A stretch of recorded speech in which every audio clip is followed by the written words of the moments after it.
দুনিয়ার জীবনে আমরা চলতে ফিরতে আমাদের অনেক গুনাহ হয়ে যায়, অনেক প্রকারের অনেক গুনাহ হয়ে যায়। কিন্তু এই গুনাহ যখন আমাদের দ্বারা হয়ে যায়, তখন শয়তান আমাদের মধ্যে এক প্রকার হতাশা, নিরাশা ঢেলে দেয়।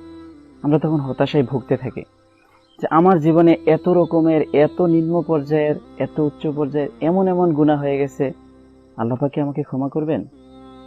শুধু আমাদের মনে এটাই ঘুরপাক খায়। দুনিয়াতে কিছু মানুষও আছে, দেখবেন আপনাকে ঢিল মেরে বলবে, এই তুই যে কাজগুলো করছিস আল্লাহ তোকে ক্ষমা করবে না, এরকম বলবে। কিন্তু দেখুন আল্লাহ পাক কি বলছেন, ওয়াল্লাহু ইউরিদু আইয়াতুবা আলাইকুম। প্রিয় ভাই, আল্লাহ পাক শুধু অপেক্ষায় থাকেন যে বান্দা কখন আল্লাহ পাকের কাছে তওবা করবে।